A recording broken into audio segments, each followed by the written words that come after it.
السلام عليكم ورحمة الله وبركاته. إن الحمد لله نحمده ونستعينه ونستغفره ونؤمن به ونتوكل عليه ونعوذ بالله من شرور أنفسنا ومن سيئات أعمالنا. من يهد الله فلا مضل له ومن يضلل فلا هادي له.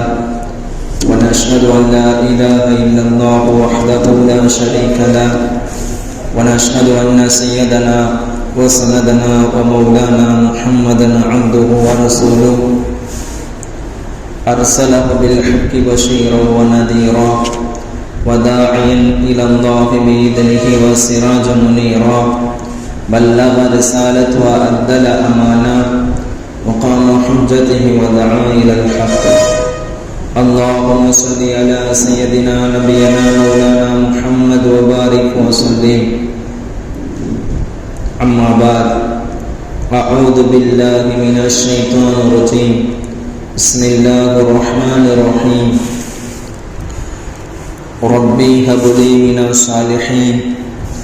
فبشرناه بغلام حليم.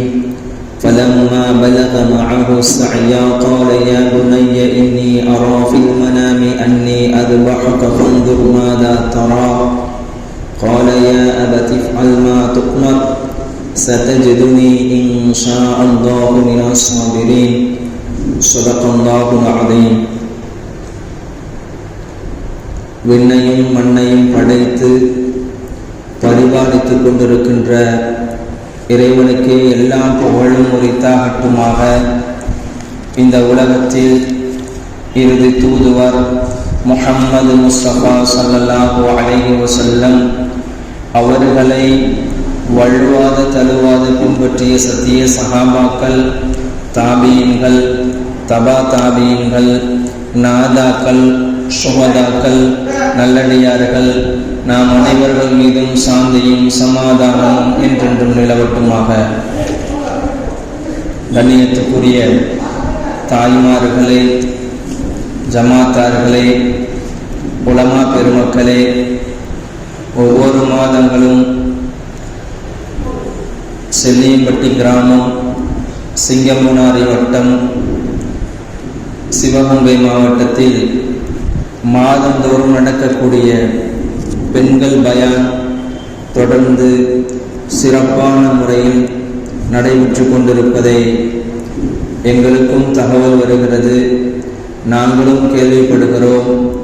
அப்படிப்பட்ட சிறப்பான பயானும் ஏற்பாடு செய்து அதற்காக வேண்டி ஒரு ஆலிம்களை யாரையாவது அழைத்து அவர்களுக்கு ஒரு தலைப்பை கொடுத்து அந்த முறையில் பேச வேண்டும், தானும் அமல் செய்து பெண்களும் அமல் செய்ய வேண்டும் என்பதற்கான வேண்டி இந்த மாதிரி ஒரு நிகழ்வுகள் ஏற்பாடு செய்யப்பட்டிருக்கிறது. நான் எங்கேயும் போனாலும் சரி, எந்த இடத்திலும் பயான் பண்ணினாலும் சரி, பிரசங்கம் நிகழ்த்தினாலும் சரி, நாம் அல்லாஹ்விடத்தில் கேட்பது உண்டு, யா அல்லாஹ், நான் படிக்கக்கூடிய விஷயங்கள், நான் முத்தாலா செய்யக்கூடிய கிதாபுகள், அதன் மூலமாக நானும் விளங்கி நானும் அமல் செய்து இதை யார் யாரெல்லாம் கேட்கிறார்களோ அவர்களும் அமல் செய்யக்கூடிய பாக்கியத்தை கூடிய அல்லாஹ் என்பது நான் அல்லாஹ்விடத்தில் முறையிடுவது உண்டு. நான் சொல்லக்கூடிய விஷயங்களை காது தாழ்த்தி கேட்டு நீங்களும் அமல் செய்து மற்ற மக்களுக்கும் சொல்லக்கூடிய பாக்கியத்தை அல்லாஹ் உங்களுக்கு நசீபைக்கு ஏற்படுத்தி தந்த அருள் புரிவானாக. நானும் அமல் செய்யக்கூடிய பாக்கியத்தை எனக்கும் தந்த அருள் புரிவானாக.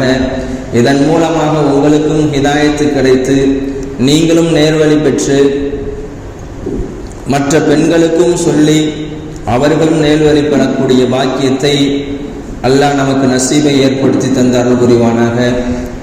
கண்ணியத்துக்குரிய தாய்மார்களே, மாதங்கள் நெருங்கி கொண்டே இருக்கிறது.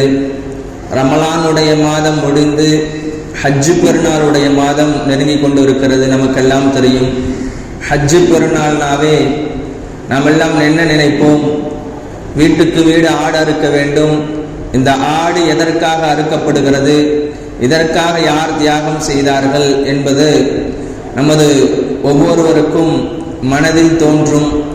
அப்படிப்பட்ட ஹஜ் பெருநாள் இருக்கிறது. இன்னும் ஒரு 20 நாட்களிலே நம்மளை அடையக்கூடியதாகவும் இருக்கிறது. அப்படிப்பட்ட தியாகத்துக்கு பேர் போனவர்கள், தியாகத்துக்கு சொந்தக்காரர்கள் இப்ராஹிம் அலைஹிஸ்ஸலாமுடைய மனைவி ஹாஜிரா அம்மா. இதற்கு தலைப்புக்கு வருவதற்கு முன்பாக இப்ராஹிம் அலைஹிஸ்ஸலாம் அவர்கள் எத்தனை மனைவிமார்களை திருமணம் செய்தார்கள் என்பதை நாம் விளங்க வேண்டும், நாம் அறிந்து கொள்ள வேண்டும். இப்ராஹிம் அலைஹிஸ்ஸலாம் அவர்கள் முதலாவதாக சாரா அம்மையாரை திருமணம் செய்தார்கள். பல நாட்களாக குழந்தை இல்லாமல் இருந்தார்கள். இரண்டாவது மனைவியாக ஹாஜிரா அம்மாவை திருமணம் செய்தார்கள். அதன் மூலமாக பிறந்ததுதான் இஸ்மாயில் அலைஹிஸ்ஸலாம். இந்த இஸ்மாயில் அலைஹிஸ்ஸலாம் அவர்கள் பிறப்பதற்கு முன்பாக ஹாஜிரா அம்மா கர்ப்பிணி பெண்ணாக இருக்கும் பொழுது அந்த அம்மா கருத்தரித்து விட்டது. அந்த அம்மாவுக்கு கர்ப்பிணியாக இருக்கிறார்கள். சாரா அம்மையார் சொல்கிறார்கள், அல்லாஹ் உனக்கு குழந்தை பாக்கியத்தை கொடுத்திருக்கிறான், எனக்கு குழந்தை பாக்கியம் இல்லாத இருக்கிறனே, எனக்கு அல்லாஹ் குழந்தை பாக்கியம் கொடுக்காமல் பறித்து விட்டானோ என்பதாக நான் நினைக்கிறேன் என்பதாக சொல்லி அந்த அம்மா மேல ஒரு கடுகடுத்து ஒரு ரோஷம் கொண்டார்கள். அந்த அம்மா பயந்து போய் பக்கத்தில் இருந்த கிணறு ஒன்று இருந்தது. நமது ஊரில் எல்லாம் தண்ணீர் இறைப்பதற்காக வேண்டி பொது கிணறுகள் வைக்கப்படுவது உண்டு, பொது கிணறுகளும் இருப்பது உண்டு. அதிலெல்லாம் மக்கள்கள் தண்ணி இறைப்பார்கள். அதே போல அந்த அம்மா சாரா அம்மையார் சொன்னதினால ஹாஜிரா அம்மா அவர்கள் கிணத்து பக்கத்தில் போய் மறைந்து கொண்டார்கள். உடனே இப்ராஹிம் அலைஹிஸ்ஸலாம் தன்னுடைய கணவர் அவரிடத்துல போய் சொல்கிறார்கள், அந்த அம்மாவுக்கு கருத்தறுத்து விட்டது, கர்ப்பிணி பெண்ணாக இருக்கிறாங்க, எனக்கு குழந்தை பாக்கியம் இல்லையே, எனக்கு குழந்தை அல்லாஹ் கொடுக்கலையே என்பதாக சொல்லி அந்த அம்மா வருத்தப்பட்டு தன்னுடைய கணவரிடத்துல சொல்கிறார்கள். ரோஷம் கொண்டார்கள். இப்ராஹிம் அலைஹிஸ்ஸலாம் சொன்னார்கள், உன்னால என்ன பண்ண முடியுமோ பண்ணுங்க, என்ன செய்யணுமோ செய்யுங்கன்னு சொன்னாங்க. இப்ராஹிம் அலைஹிஸ்ஸலாம் அவர்கள் திருமணம் ஆன பிறகு சாரா அம்மையாரை திருமணம் முடித்து அதற்கு பிறகு குழந்தை பாக்கியம் இல்லாமல் இருந்ததுனால ஹாஜிரா அம்மாவை திருமணம் செய்தார்கள். அல்லாஹ்விடத்துல கேட்டது, ரப்பி ஹப்லி மினஸ் சாலிஹீன், அல்லாஹ்விடத்துல சாலிகான பிள்ளையை கேட்கணும், சாலிகான குழந்தையை கேட்கணும். இன்றைய காலத்துல பிள்ளைகளை எப்படி கேட்கிறனோ, ஆணோ பெண்ணோ, எனக்கு ஆண் குழந்தை தான் வேணும், பெண் குழந்தை தான் வேணும் அப்படின்னு அல்லாஹ்விடத்துல முறையிடுறோம். குழந்தையை கேட்பதற்கு முன்பாக அல்லாஹ்விடத்துல சாலிகான பிள்ளையை கேட்கணும். அது ஆண் பிள்ளையாக இருக்கட்டும், பெண் பிள்ளையாக இருக்கட்டும், சுகப்பிரசவத்தை கூடிய அல்லாஹ், சாலிகான குழந்தையை கூடிய அல்லாஹ். நபிமார்கள் எல்லாம் நீ வரலாறுகளை நம்ம எல்லாம் புரட்டி பார்க்கலாம், குர்ஆனிலே எல்லாம் புரட்டி பார்க்கலாம். ஜக்கரியா அலைஹிஸ்ஸலாம் அவர்கள் சாலிகான சந்ததியை கேட்டாங்க. இப்ராஹிம் அலைஹிஸ்ஸலாம் அவர்கள் சாலிகான சந்ததியை கேட்டார்கள். வரலாறுலையும் பதிவு செய்யப்படுகிறது, குர்ஆனிலும் அல்லாஹ் சொல்லியிருக்கிறான். கண்ணியத்து குறித்தானவர்களே, அந்த அம்மா அந்த கர்ப்பிணி பெண்ணாக இருக்கும் பொழுது அந்த அம்மாவுக்கு ஒரு பயம் வந்து விட்டது. உடனே மலக்குமார்கள் ஒருவர் அந்த அம்மாவுக்கு ஒரு சுப செய்தியை சொல்கிறார்கள். உங்களுக்கு பிறக்கக்கூடிய குழந்தை இருக்கிறதே சாதாரண குழந்தை அல்ல, இந்த குழந்தை இருக்கிறதே, இதுல இருக்கக்கூடிய சந்ததியர்கள், இதுல வரக்கூடிய சந்ததியர்கள் இருக்கிறார்களே, அவர்கள்தான் நபி ஸல்லல்லாஹு அலைஹி வஸல்லம். இப்ராஹிம் அலைஹிஸ்ஸலாம் வரலாறு பதிவு செய்யப்படுகிறது. இப்ராஹிம் அலைஹிஸ்ஸலாம் சந்ததியிலிருந்து 1000 நபிமார்கள் வெளிவந்திருக்கிறார்கள் என்பதாக தஃப்சீருடைய கிதாபிலே பதிவு செய்கிறார்கள். இஸ்மாயில் அலைஹிஸ்ஸலாம் மூலமாக அவங்களுடைய சந்ததிகள் முஹம்மது ஸல்லல்லாஹு அலைஹி வஸல்லம் அவர்கள் கடைசிய தூதுவராக, கடைசி நபியாக அல்லாஹ் தேர்ந்தெடுக்கிறான். கண்ணியத்து குறித்தானவர்களே, மலக்குமார்கள் அந்த அம்மாவுக்கு சுப செய்தி சொன்னதுனால அந்த சுப செய்தியின் மூலமாக அந்த அம்மா சந்தோஷப்பட்டார்கள். அந்த குழந்தையை பெற்றெடுக்கிறார்கள். பெற்றெடுத்த முடித்த பிறகு கொஞ்ச நாள் ஆகிறது, பால் குடி காலமாக இருக்கிறது. அந்த அம்மா செய்த தியாகம் மிகப்பெரிய ஒரு தியாகம். அது யாரால் நம்மளால செய்ய முடியாது, அதற்கு கொஞ்சம் கூட ஈடாகாது. அந்த குழந்தைக்கு பால் கொடுத்து கொண்டிருக்கிறார்கள். கணவர் இப்ராஹிம் அலைஹிஸ்ஸலாம் அவர்கள் அழைத்து கொண்டு வருகிறார்கள். வளைத்து கொண்டு மக்கமா நகரத்தில் கொண்டு வந்து விடுகிறார்கள். இதற்கு முன்பாக இன்னும் ஒரு செய்தியை சொல்ல நான் ஆசைப்படுகிறேன். இந்த 2 மனைவி மட்டும் இப்ராஹிம் அலைஹிஸ்ஸலாம் திருமணம் செய்யல, 3ஆவதா ஒரு மனைவியை திருமணம் செய்தாங்க. அந்த அம்மாவுடைய பேர் கந்தூரா. அந்த அம்மாவுக்கு 6 குழந்தைகள் பிறந்தது.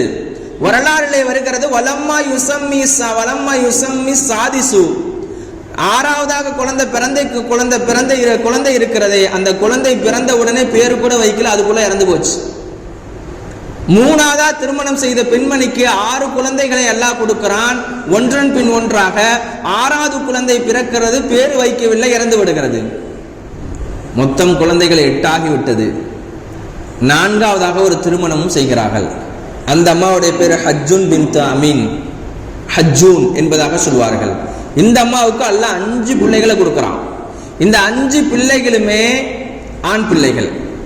மொத்தம் இப்ராஹிம் அலைஹிஸ்ஸலாம் அவர்களுக்கு 13 பிள்ளைகள் பிறந்தது. நமக்கெல்லாம் தெரிந்தது 2 பிள்ளை. ஒன்னு இஸ்ஹாக் அலைஹி வஸலாம், இன்னொன்னு இஸ்மாயில் அலைஹி வஸலாம். இந்த 2 பிள்ளைகள் தான் நமக்கு தெரிந்தது, மஷ்ஹூரானவர்கள், பிரபலமானவர்கள் என்பதை பற்றி நமக்கு தெரியும். ஆனா இப்ராஹிம் அலைஹிஸ்ஸலாம் அவர்களுக்கு 4 மனைவிமார்கள், 13 பிள்ளைகள். 13 பிள்ளைகளுமே ஆண் பிள்ளைகளாக பெற்றெடுத்தார்கள். 13 பிள்ளைகளுமே சாலிகான பிள்ளைகள். நபிமார்கள் நமக்கு கற்றுக் கொடுக்கிறார்கள், அல்லாஹ்விடத்தில் கேட்கும் பொழுது சாலிகான பிள்ளையை கேளுங்க. ரப்பி ஹப்லி மினஸ் சாலிஹீன் ذُرِّيَّةٌ طَيِّبَةٌ, இப்படிதான் அல்லாஹ்விடத்தில் கேட்கணும். எல்லாம் எனக்கு குழந்தைய கொடுத்திருக்கிறாய், இந்த குழந்தை இருக்கிறதே எனக்கு கண் குளிர்ச்சியை ஏற்படுத்தணும், எனக்கு கண் குளிர்ச்சியை கொடுப்பாயாக என்பதாக வரலாறுலே பதிவு செய்யப்படுகிறது. கண்ணியத்து குறித்தானவர்களே, 13 பிள்ளைகளையும் பெற்றெடுத்தவர்கள், 13 பிள்ளைகளுக்கு சொந்தக்காரர்கள் இப்ராஹிம் அலைஹிஸ்ஸலாமாக இருக்கிறார்கள் என்பதாக வரலாறிலே பதிவு செய்யப்படுகிறது. 2வது மனைவி ஹாஜிரா அம்மா அவர்களை அழைத்து கொண்டு ஹிஜ்ரத்து பயணம் மேற்கொள்கிறார்கள். கொண்டு வந்து புற்பூண்டுகள் இல்லாமல், விவசாயங்களே இல்லாமல் அந்த இடத்துல கொண்டு வந்து விடுகிறார்கள்.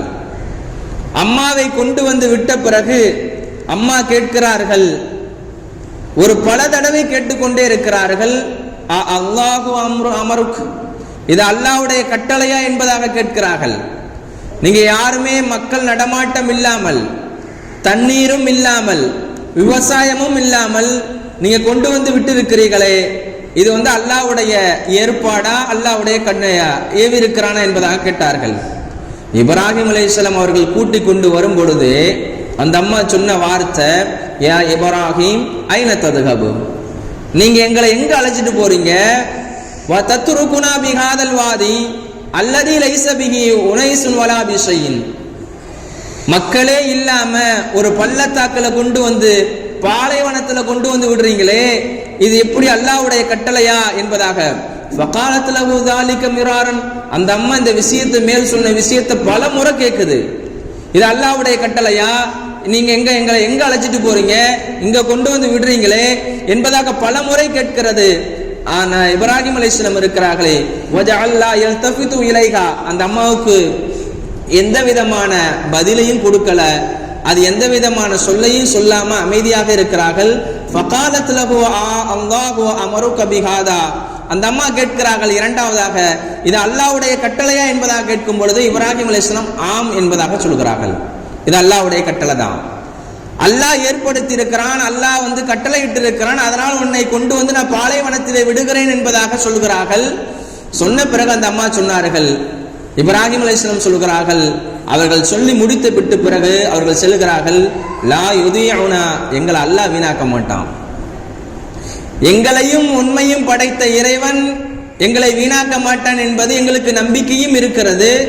ஆனாலும் கூட இப்ராஹிம் அலைஹிஸ்ஸலாம் அவர்கள் சொன்ன பதிலை ஆம் என்று சொல்லி திரும்பி விட்டார்கள். ஷாம் நாட்டுக்காக புறப்படுகிறார்கள். கொஞ்ச தூரம் போன பிறகு அவர்கள் காபத்துல்லாவின் பக்கமாக கிப்லாவை முன்னோக்கி அல்லாஹ்விடத்தில் கையேந்தி துவா செய்தார்கள்.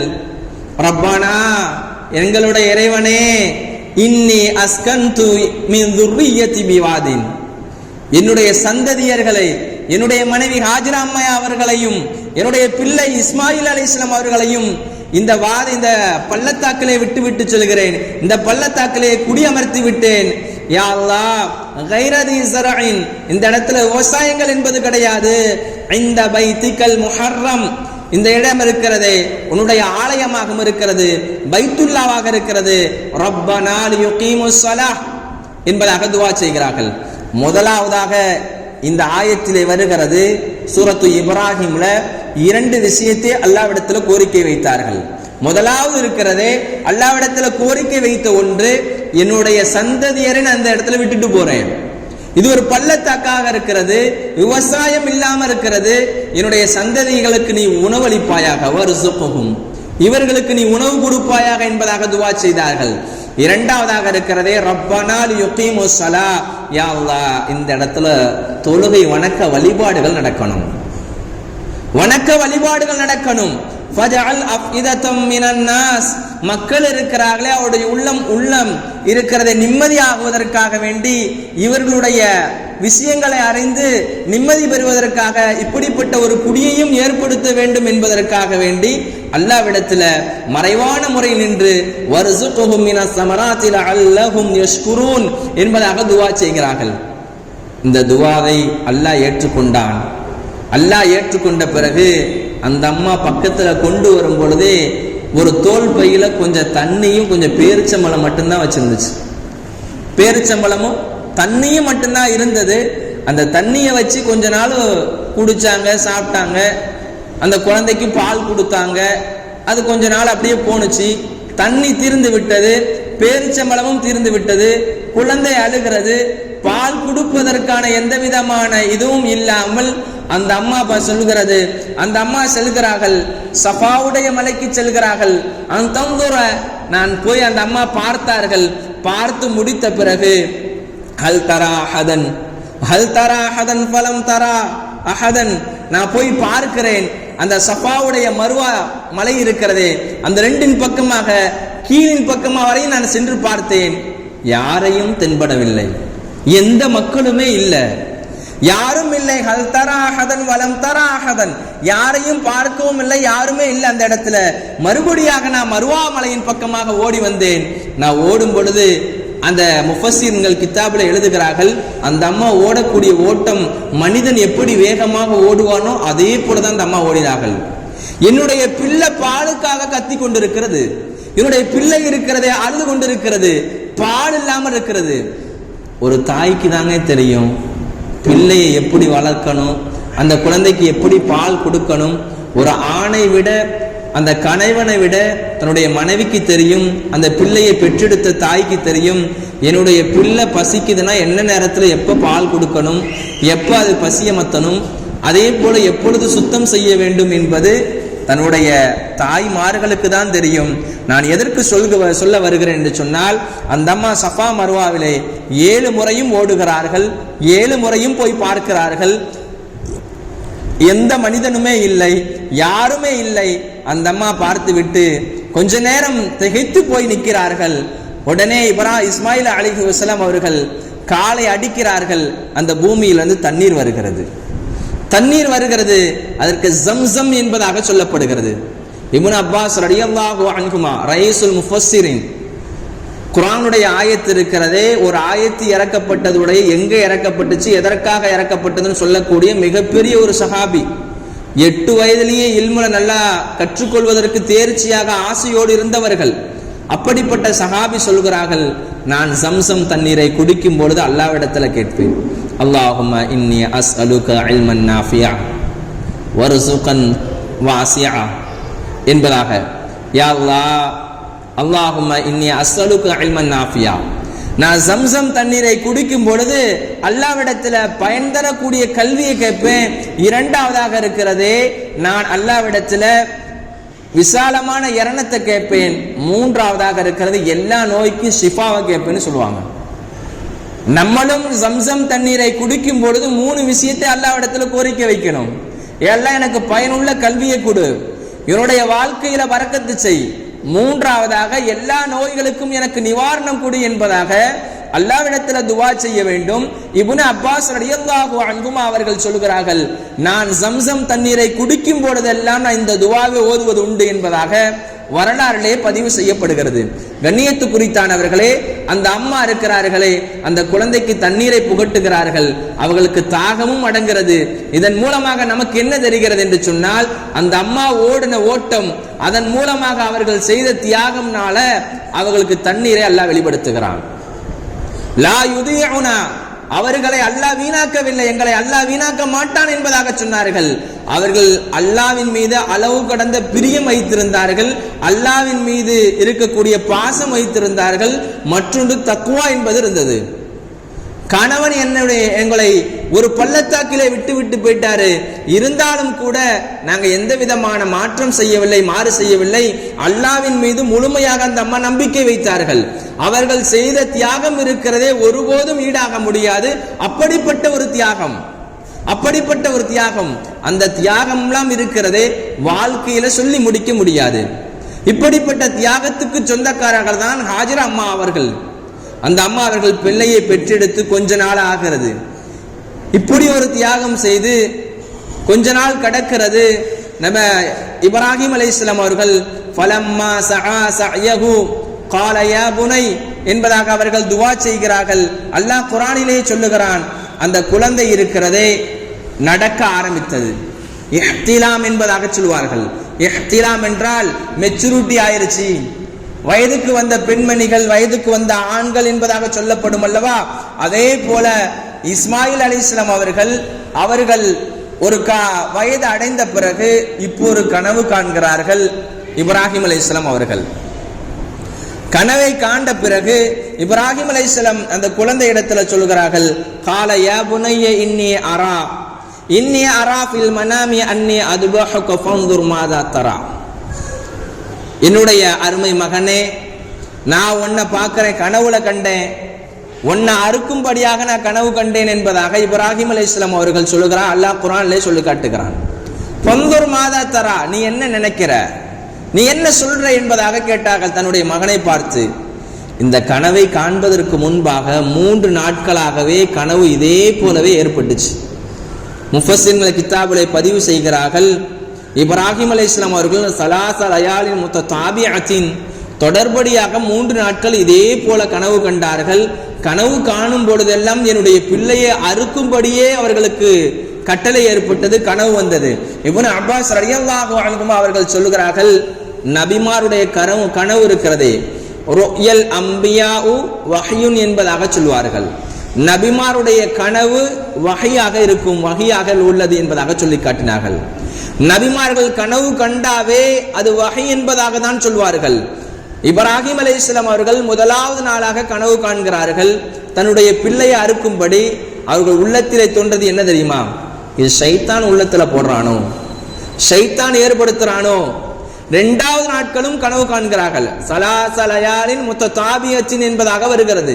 தொடர்படியாக ஒரு நாள் விட்டு ஒரு நாள் எல்லாம் அல்ல, தொடர்படியாக 3 நாட்களுமே ஒரே நாளும் அந்த ஒரே கனவு 3 நாட்கள் தொடர்படியாக வருகிறது. வரும்பொழுது அவர்கள் முதலாவது நாள் பார்த்தது ஷைத்தானுடைய புறத்தில் இருந்துதான் வருகிறது என்பதாக உள்ளத்திலே தோன்றியது. 2வது நாட்களும் பார்க்கிறார்கள், இதே போல தோன்றுகிறது. 3வது நாட்கள் தான் இந்த உள்ளத்திலே மறுபடியும் ஏற்பட்ட பிறகு அவர்கள் உறுதி கொள்கிறார்கள். தன்னுடைய பிள்ளை கிட்ட சொல்றாங்க, உன்னைய நான் அறுக்கிற மாதிரி கனவு கண்டேன், நீ என்ன நினைக்கிற என்பதாக. கனவு காண்கிறது ஒரு நாள் மட்டும் கனவு காண்டது அல்ல, ஒரு நாள் மட்டும் கனவு கண்டு விட்டு தன்னுடைய மனைவி இடத்துல சொல்வது அல்ல. 3 நாட்களுமே தொடர்படியாக வருகிறது. 3 நாட்களுமே தொடர்படியாக கனவு காண்கிறார்கள். கனவு கண்ட பிறகுதான் இந்த விஷயத்தை 3வது நாள் ஆன பிறகுதான் இவர்கள் சொல்கிறார்கள். அந்த 3வது நாள் எந்த நாள்னு சொன்னா துல்ஹஜ்ஜுடைய மாதம் 10வது நாள். 8, 9, 10 துல்ஹஜ்ஜுடைய 8வது நாள் ஒரு கனவை காண்கிறார்கள். 9வது நாள் ஒரு கனவை காண்கிறார்கள். 10வது நாள் கனவை காண்ட பிறகு அந்த 9வது நாளுடைய இரவு நேரத்தில் மறுநாள் காலையில அறுக்கிறார்கள். சொல்ல போன சொன்னா துல்ஹஜ்ஜுடைய 7, 8, 9, 10வது நாள் காலையில பிள்ளைகிட்ட சொல்றாங்க, அழைச்சிட்டு போலாம் அறுப்பதற்காக வேண்டி. மனைவி இப்பயும் தடுக்கல. என்னுடைய கணவர் என்னுடைய பிள்ளையை அழைச்சிட்டு போறாரு, நம்ம ஏதாவது தடுக்கலாமா, என்ன செய்யலாம்? அந்த அம்மாவுடைய ஈமான் இருக்கிறதே உச்சகட்டமாக இருந்தது. அந்த அம்மாவுடைய பாசம் இருந்தது அல்லாஹ் மேல உச்சகட்டமாக இருந்தது. அந்த அம்மாவுடைய நம்பிக்கை இருந்தது உச்சகட்டமாக இருந்தது. எங்களுக்கு அல்லாஹ் கொடுத்த பிள்ளை அவன் தேர்ந்தெடுத்தான் என்று சொன்னால் இந்த பிள்ளை எடுத்துக்கொள்ளட்டும். அல்லாஹ் எங்களுக்கு இந்த பிள்ளையை கொடுத்திருக்கிறான், இவ்வளோ நாளா நாங்கள் தியாகம் செய்திருக்கிறோம், இப்படி இருந்தாலும் கூட இந்த பிள்ளையும் அல்லாஹ்வுக்கு தான் சொந்தமானது. அல்லாஹ் தான் இந்த ரிஸ்கை கொடுத்திருக்கிறான், அல்லாஹ் எடுத்துக்கொள்ள வேண்டும் என்று நாடி இருந்தால் இந்த குழந்தை எடுத்துக்கொள்ளட்டும். அந்த அம்மாவுக்கு உள்ளத்தில் அப்படிதான் இருந்தது. பிள்ளையை அழைக்கும் பொழுது கூட அந்த அம்மா தடுக்கல. நம்மளா இருந்தா என்ன செய்வோம்? கணவன் எங்கேயாவது அழைச்சிட்டு போறாருன்னு சொன்னாலும் சரி, எதா இருந்தாலும் கேள்வி கேட்போம். எங்க போறீங்க, என்னுடைய பிள்ளை எங்க அழைச்சிட்டு போறீங்க, எங்க போயிட்டு எப்போ வருவீங்க அப்படின்னு தான் கேட்போம். ஆனா அந்த அம்மா கேட்டது என்னுடைய பிள்ளை எங்க அழைச்சிட்டு போறீங்கன்னு கேட்கல, எப்ப அழைச்சிட்டு வருவீங்கன்னு கேட்கல. அல்லாஹ்வுடைய கட்டளை வந்துச்சு, நீங்க என்ன சொல்ற என்பதாக. உடனே அவர்கள் அமைதியாக இருந்து கொண்டு, நான் பொறுமையாக இருக்கிறேன், கண்டிப்பாக நீங்கள், நான் படுத்துக் கொள்கிறேன், எங்களை படுக்க வைத்து நீங்கள் என்னை அருங்கள் என்பதாக இஸ்மாயில் அலைஹிஸ்ஸலாம் அவர்கள் சொல்லுகிறார்கள். இஸ்மாயில் அலைஹிஸ்ஸலாம் அவர்கள் இருக்கிறார்களே பொறுமையாக இருந்தார்கள். கண்ணியத்து குறித்தானவர்களே, இதெல்லாம் நமக்கு ஒரு பாடமாக இருக்கிறது. இவ்வளோ தியாகம் செய்தவர்கள் அல்லாஹ்விடத்தில் சொந்தக்காரர்களாகவும் அல்லாஹ்விடத்தில் அந்த தியாகத்துக்கு பேர் போனவராகவும் ஆகிவிட்டார்கள். அவர்கள் வாழ்ந்த வாழ்க்கை இருக்கிறதே மிகப்பெரிய ஒரு உன்னதமான ஒரு தியாகத்தோடு வாழ்ந்த வாழ்க்கை. இப்ராஹிம் அலைஹிஸ்ஸலாம் அவர்கள் தன்னுடைய பிள்ளைகளை எல்லாம் பெற்றெடுத்த பிறகு இந்த இப்ராஹிமுடைய மகனார் இஸ்மாயில் இருக்கிறார்களே, 13 வயசு இருக்கும் பொழுதுதான் சாரா அம்மா அவருக்கு குழந்தை பிறக்குது. அல்லாஹ் குர்ஆனிலே சொல்லி காட்டுகிறான், இந்த குழந்தைக்கு 13 வயது இருக்கும், அப்பொழுதுதான் சாரா அம்மையா அவர்களுக்கு குழந்தை பிறக்கிறது. அந்த அம்மாவுக்கு ஒரே சந்தோஷம். வதஹிகத் என்பதாக குர்ஆனில் அல்லாஹ் சொல்லி காட்டுகிறான். அந்த அம்மா சிரிக்க ஆரம்பித்து விட்டார்கள். எனக்கும் அல்லாஹ் குழந்தையை கொடுக்கிறானே, அதன் மூலமாக அவர்கள் சந்தோஷம் அடைந்தார்கள். அவர்களின் மூலமாக வந்தவர்கள் தான் யாக்கூப் அலைஹிஸ்ஸலாம், யூசுப் அலைஹிஸ்ஸலாம், அதில் மிகப்பெரிய ஒரு சந்ததியெல்லாம் தோன்றினார்கள். வரலாறிலே பதிவு செய்யப்படுகிறது. முஃபஸ்ஸிர்கள் கிதாபுகளை எழுதுகிறார்கள், இப்ராஹிம் அலைஹிஸ்ஸலாம் அவர்களுக்கு மட்டும் உடைய நபிமார்கள் 1000 நபிமார்களுடைய சந்ததிகள் அவருடைய சந்ததியிலிருந்து வழி தோன்றினார்கள், அவர்கள் உருவானார்கள் என்பதாக வருகிறது. அவர்கள் செய்த தியாகத்தின் காரணமாக அல்லாஹ் அவர்களை தேர்ந்தெடுக்கிறான். அவர்களுக்கு 4 மனைவிமார்களை கொடுக்கிறான். இத்தனை பிள்ளைகளை எல்லாம் 13 பிள்ளைகளையும் கொடுத்து அந்த 2 பிள்ளைகளின் மூலமாக தான் நபிமாருடைய சந்ததிகள் தோன்றுகிறார்கள், நபிமாருடைய சந்ததிகள் வருகிறார்கள். அப்படிப்பட்ட அந்த பிள்ளையை அறுப்பதற்காகவும் கொண்டு செல்கிறார்கள். அறுக்கும் பொழுது தன்னுடைய முகத்தை கூட என்ன செய்ய வேணாம், உங்களின் பக்கமாக மேலே ஓங்கி பார்க்க வேண்டாம், எங்களை சாய்த்து வைத்து நீங்க அறுக்கும்படி அல்லாஹ் கட்டளை. இப்ராஹிம் அலைஹிஸ்ஸலாம் அவர்கள் அறுக்க போகிறார்கள். அந்த பிள்ளையும் இருக்கிறதே கட்டளை இடுகிறது. கட்டளை இட்ட பிறகு அறுப்பதற்காக தயாராகி இருக்கிறார்கள். கண்ணியத்து குறித்தானவர்களே, தியாகத்துக்கு பேர் போனவர்கள் இப்ராஹிம் அலைஹிஸ்ஸலாம், தியாகத்துக்கு சொந்தக்காரர்கள் ஹாஜிரா அம்மா அவர்கள். இவ்வளோ தியாகம் செய்தாலும் கூட ஈமான்ல வலு ஏற்பட்டது, ஈமான்ல அவ்வளோ பெரிய ஒரு தாக்கத்து ஏற்பட்டது. அவர்கள் உள்ளத்திலே இருந்த அளவு கடந்த பாசங்கள், அளவு கடந்த நம்பிக்கைகள் இருந்தது. அல்லாஹ் எங்களை விடமாட்டான் என்பதற்காக வேண்டி. ரொம்ப நாள் கழிச்சு இவங்க தியாகம் செய்தாலும் கூட கிட்டத்தட்ட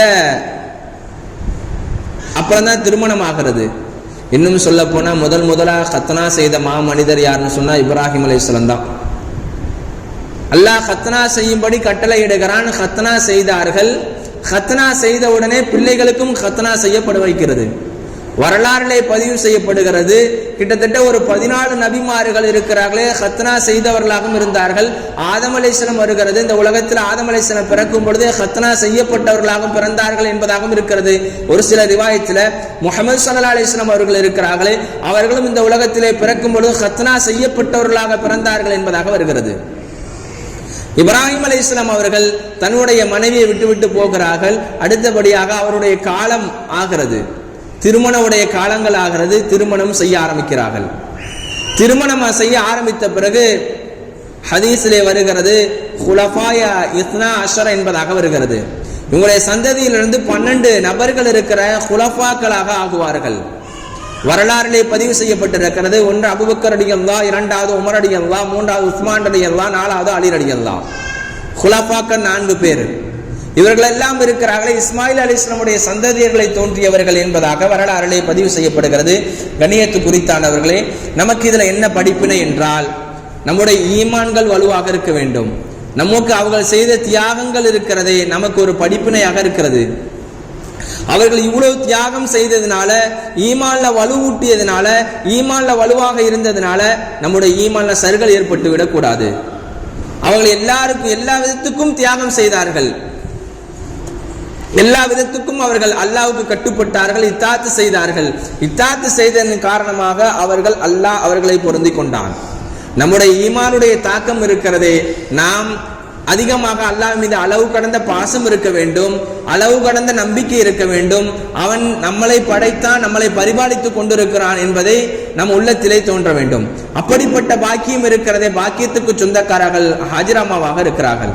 அதனால அல்லாஹ் சுப்ஹானஹு வ தஆலா நமக்கு நீண்ட ஆயுள கொடுக்கணும். இருக்கக்கூடிய தியாகத்துல முக்கியமான ஒன்று அல்லாஹ்விடத்துல முழுமையான நம்பிக்கை இருக்கிறதே, நம்மளை விட்டு சறுகி விடக்கூடாது. நம்பிக்கை இருக்கிறதே, நம்பிக்கை நம்மளை விட்டு போயிடக்கூடாது. 5 நேர தொழுகை, வணக்க வழிபாடுகள் முழுமையாக கட்டுப்பட்டு நடக்க வேண்டும். நாம் எல்லாம் ஹஜ் செய்வதற்காக வேண்டி செல்ல வேண்டும். ஒவ்வொரு ஹாஜிமார்களும் ஹஜ்ஜுக்கு செல்வது உண்டு. போனாலும் அவர்கள் செல்வார்கள், பார்ப்பார்கள். பார்த்த பிறகு இதெல்லாம் ஞாபகத்துக்கு வரும். சஃபா மர்வாவுக்கு தொங்கோட்டம் ஓடியவர் யார் என்று சொன்னால் ஹாஜிரா அம்மா அவர்கள். அவர்கள் ஓடியதுனால அதனுடைய சிந்தனைக்கு வரும். அவர்கள் ஓடியதின் காரணமாக நாங்களும் ஓடுகிறோம். அதே போல மற்றொரு ரிவாயத்தில் பதிவு செய்யப்படுகிறது, அந்த காபத்துல்லா பக்கத்தில் இருக்கக்கூடிய ஹஜருல் அஸ்வது கல்லு, அந்த கல்லுக்கு நாளைக்கு மறுமையுடைய நாள்ல அல்லாஹ் 2 கண்ணை கொடுப்பானா. யுபசிரு பிகுமா, அந்த கண்கள் மூலமாக அந்த கல்லு பார்க்குமா. வா லிசானன் யன்திகு, அந்த நாவு ஒரு நாவு கொடுக்கப்படும், அந்த நாவின் மூலமாக அந்த கல்லு பேசுமா. அப்படிப்பட்ட கல்லு காபத்துல்லாவில் இருக்கிறது. அந்த காபத்துல்லாவுடைய கல்லை யார் தொடுகிறார்களோ, யார் முத்தமிடுகிறார்களோ, அந்த கல்லு நாளை மறுமையுடைய நாள்ல சாட்சி சொல்லுமா. எப்படிப்பட்ட சாட்சி சொல்லும்?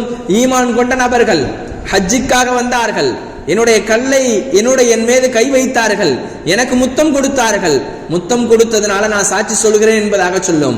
அதான் வரலாறிலே ஹதீஸிலே பதிவு செய்யப்படுகிறது, வா லிசானன் யன்திகு, அந்த கல் இருக்கிறதே ஒரு நாவு கொடுக்கப்பட்டு அந்த நாவின் மூலமாக பேச ஆரம்பிக்கும். 2 கண்கள் கொடுக்கப்பட்டு அந்த கண்ணின் மூலமாக பார்க்க ஆரம்பிக்கும்.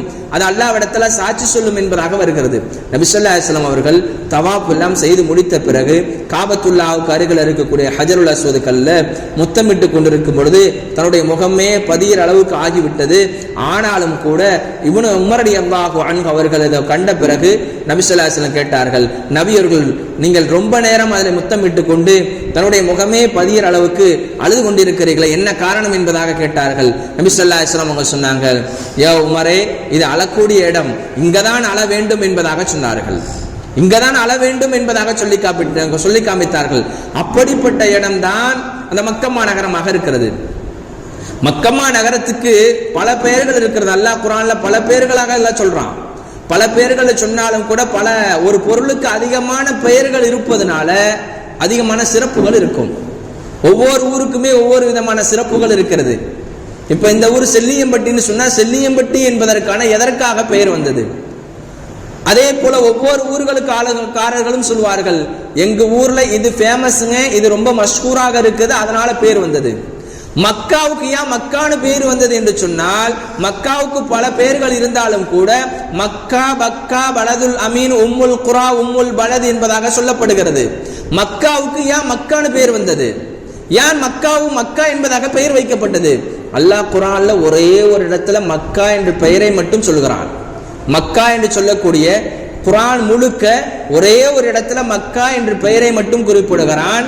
அந்த மக்காங்கிற வார்த்தை எதற்காக பெயர் வைக்கப்பட்டது என்று சொன்னால், மக்கள் எல்லாம் பல நாடுகளிலிருந்து வருவதனால மக்கா என்பதாக பெயர் வைக்கப்பட்டது. ஒன்று. இரண்டாவதாக இருக்கிறதே கில்லத்தி மாயி, தண்ணீர் குறைவாக இருப்பதனால அதற்கு மக்கா என்பதாக பெயர் வைக்கப்பட்டது. மூன்றாவதாக இருக்கிறதே மக்கா இருக்கிறதே, அந்த முழு நகரத்துக்கும் அந்த முழு எல்லைக்கும் சொல்லப்படுகிறது, அதற்கு தான் மக்கா என்பதாக சொல்லப்படும். இமாம் நவவி ரஹ்மத்துல்லாஹி அலைஹி அவர்கள் கூறுவார்கள், வலம் யஅலம் பி அஸ்மாஇ அக்ஸர் மக்கத்துல் முக்கர்ரமா மதீனத்துல் முனவ்வரா, மக்கா இருக்கிறதே மதீனா இருக்கிறதே, இதற்கு அதிகமான பெயர்கள் இருக்கிறது. இதைவிட அதிகமான பெயர்கள்லாம் நான் எங்கேயுமே பார்த்ததில்லை. காரணம், ஒரு ஊருக்கு அதிகமான பெயர்கள் இருந்தால் அதிகமான சிறப்புகளும் இருக்கும். இமாம் நவவி ரஹ்மத்துல்லாஹி அலைஹி சொல்கிறார்கள், ஒரு ஊருக்கு ஒரு அதிகமான பெயர்கள் இருந்தால் அதிகமான சிறப்புகள் இருக்கும் என்பதாக சொல்கிறார்கள். மக்கா இருக்கிறதே, அதற்கு பெயர் வைக்கப்பட்ட காரணம், அங்க மக்கள்கள் அதிகமாக கூடுகிறார்கள், பல நாடுகளிலிருந்து மக்கள் வருகிறார்கள், அதற்கு மக்கா என்பதாக பெயர் வைக்கப்பட்டது. மக்காவுக்கு மற்றொரு பெயர் அல்லாஹ் சொல்கிறான், இன்ன அவ்வல உதிஆ லின்னாஸி லில்லதி பிபக்கத முபாரக என்பதாக சொல்கிறான். மக்களுக்கு முதலாக கட்டப்பட்ட பள்ளிவாசல் பக்கா என்பதாக சொல்கிறான். பக்கா என்றால் பைத்துல்லாவுக்கு மட்டும்தான் சொல்வார்கள். தஃப்சீர் குர்துபியுடைய கிதாபுகளை வருகிறது, பக்கா என்று சொன்னால் அதுக்கு பைத்துல் ஹரமுக்கு மட்டும் சொல்வார்கள். மக்கா என்று சொன்னால் சாயிருல் பலத் என்பதாக சொல்வார்கள். இந்த பக்கா இருக்கிறதே, பைத்துல்லாவுக்கு மட்டும் பக்கா என்பதாக சொல்வார்கள். இரண்டாவதாக இஸ்திஹாமுன், மக்களுடைய கூட்டம் நெரிச்சல் அதிகமாக இருப்பதினால என்றென்றும் எந்நேரமும் தவாப் செய்து கொண்டே இருப்பதின் காரணத்தினால இதற்கு பக்கா என்பதாக பெயரிடப்பட்டது என்பதாக வரலாறுலே தஃப்சீர் குர்துபியுடைய கிதாபிலே பதிவு செய்கிறது. மூன்றாவதாக இருக்கிறது, மனிதருடைய பெருமை குறைவதற்கான இடமே பக்கா என்பதாக வருகிறது. பக்கா அல்லாஹ் குர்ஆனிலே கிட்டத்தட்ட ஒரு 15 பெயர்களை சொல்கிறான். இந்த 15 பெயர்கள்ல கிட்டத்தட்ட ஒரு 10-12 பெயர்கள் மக்காவுக்கு உண்டான அதிகமான பெயர்கள் குர்ஆனிலே அல்லாஹ் சொல்லிக் கொண்டே வருகிறான். பலதுல் அமீன் என்பதாக சொல்லுகிறான், உம்முல் குரா என்பதாக சொல்லுகிறான். எல்லா நகரத்துக்கும் தாய் என்பது மக்காவாக இருக்கிறது என்பதாக சொல்லி காட்டினார்கள். ஆதம் அலைஹிஸ்ஸலாம் அவர்கள் முதலாக காபத்துல்லாவை கட்டினார்கள். இப்னு கஸீருடைய கிதாபில் பதிவு செய்யப்பட்டிருக்கிறது, பஅஸல்லாஹு ஜிப்ரீல் அலைஹிஸ்ஸலாம் ஆதம் ஹவ்வா அலைஹிஸ்ஸலாத்து வஸ்ஸலாம், அல்லாஹ் ஜிப்ரீல் அலைஹிஸ்ஸலாம் அவர்களை ஆதம் ஹவ்வா அலைஹிஸ்ஸலாத்தின் பக்கமாக அனுப்பி வச்சு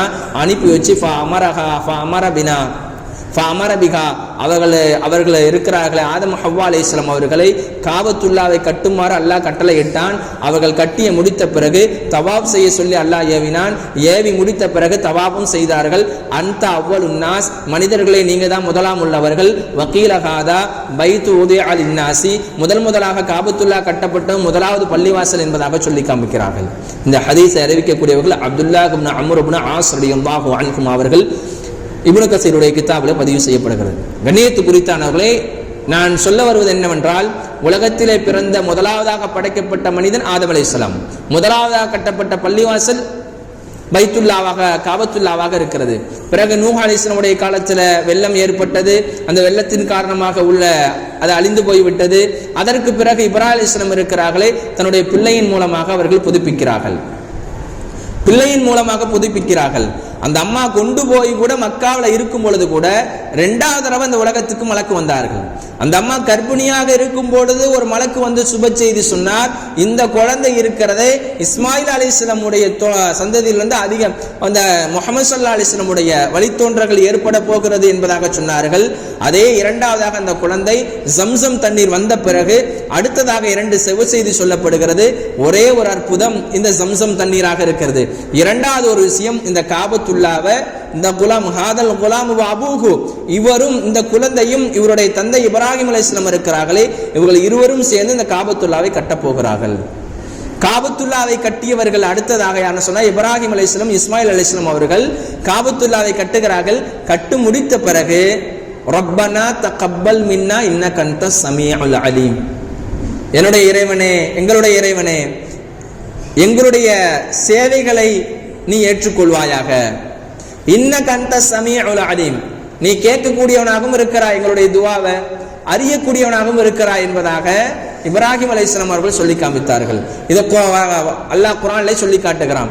நம்ம ஒரு சேவை செஞ்சோன்னு சொன்னா அல்லாஹ்வுக்காக செய்யறது, பெருமைக்காக செய்யக்கூடாது.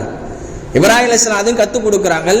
ஒரு சேவை செய்தால் அல்லாஹ்விடத்தில் மக்பூலியத் என்பது ஏற்கப்பட வேண்டும். அல்லாஹ் நம்மளை ஏற்கப்பட வேண்டும், இந்த சேவை ஏற்கப்பட வேண்டும். அதுதான் இப்ராஹிம் அலைஹிஸ்ஸலாம் அவர்கள் காபத்துல்லாவை கட்டிய பிறகு அவர்கள் அல்லாஹ்விடத்திலே துவா செய்தார்கள். இப்படிப்பட்ட ஒரு துவா. ஆதம் அலைஹிஸ்ஸலாம் இருக்கிறார்களே, அவர்களின் மூலமாக அந்த காபத்துல்லாவை கட்டி முடிக்கிறார்கள். அவர்கள் வாழ்ந்து அவர்கள் மரணிக்கிறார்கள்.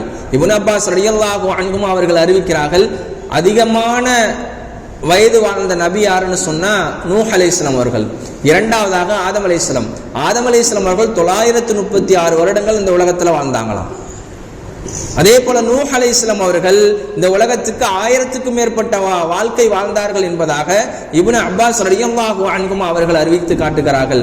கண்ணியத்து குறித்தானவர்களை, இந்த மக்காவுக்கு என்று அவ்வளவு சிறப்புகள் இருக்கிறது. இந்த பயானு இந்த விஷயங்கள் ஏற்பாடு செய்யப்பட்ட நோக்கம் என்னன்னு சொன்னா, நாமளும் ஹஜ் செய்ய போகணும், நாமளும் உம்ரா செய்ய போகணும். வாழ்க்கை முழுவதும் ஏதோ நம்ம வாழ்க்கை வாழ்ந்துட்டங்க, காபத்துல்லாவை தரிசிப்பதற்காக, காபத்துல்லாவை சந்திப்பதற்காக, அல்லாஹ்வுடைய பொருத்தத்தை பெறக்கூடிய பாக்கியமாக நம்ம காபத்துல்லா போய் சந்திக்கணும். அந்த காபத்துல்லாவுடைய திரையை பிடிச்சி அழுவணும். யா அல்லாஹ், என்ன நீ பொருந்திக்கிய அல்லாஹ், யா அல்லாஹ் என்ன சொர்க்கத்தை எனக்கு வாஜிபாக்கி கூடிய அல்லாஹ், நரகத்தை ஹராமாக்கி கூடிய அல்லான்னு சொல்லி அல்லாஹ்விடத்துல கேட்கணும்.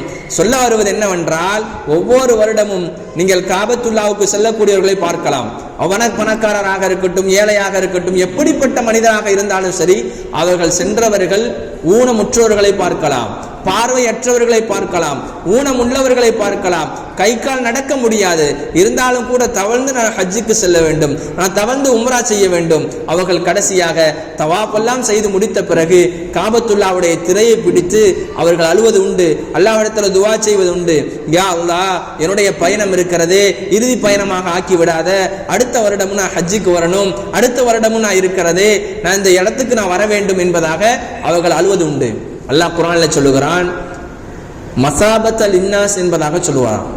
இந்த காபத்துல்லா இருக்கிறதே ஆசையோடு திரும்ப திரும்ப திரும்ப திரும்ப வரக்கூடிய இடம். மசாபத் என்றால் மக்கள் திரும்ப திரும்ப வரக்கூடிய இடம். காபத்துல்லாவை பார்த்தவர்கள் அடுத்த வருடம் நான் திரும்பி வர வேண்டும், என்னுடைய பயணம் இறுதி பயணமாக இருக்கக்கூடாது.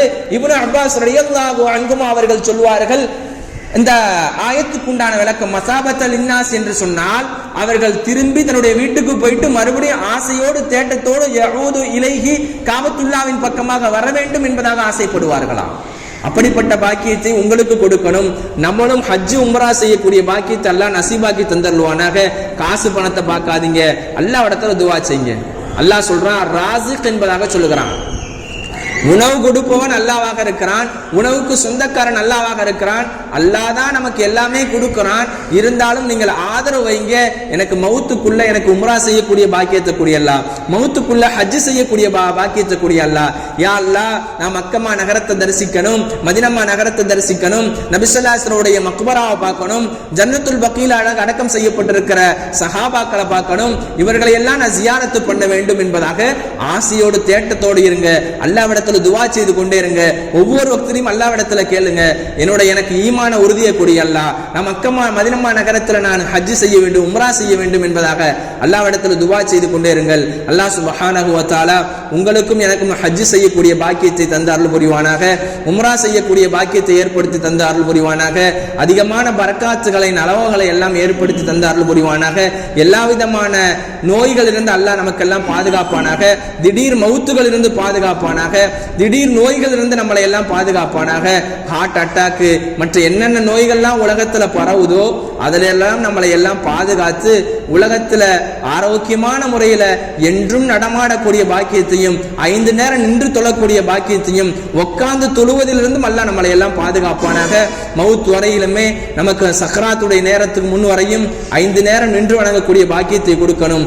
இதன் மூலமாக அல்லாஹ் சுப்ஹானஹு வ தஆலா நமக்கு என்னெல்லாம் சொல்லப்பட்டதோ, நம்ம என்னெல்லாம் கேட்டமோ அதன்படி அமல் செய்யக்கூடிய பாக்கியத்தை உங்களுக்கும் எனக்கும் தந்து அருள் புரிவானாக. அல்லாஹ் சுப்ஹானஹு வ தஆலா எல்லா விதமான கைராத்துகள் பரக்காத்துகளை ஏற்படுத்தி நம்மளை பொருந்திக் கொள்வானாக. வ ஆகிரு தவானா அல்ஹம்துலில்லாஹி ரப்பில் ஆலமீன். அஸ்ஸலாமு அலைக்கும் வ ரஹ்மத்துல்லாஹி வ பரக்காத்துஹு.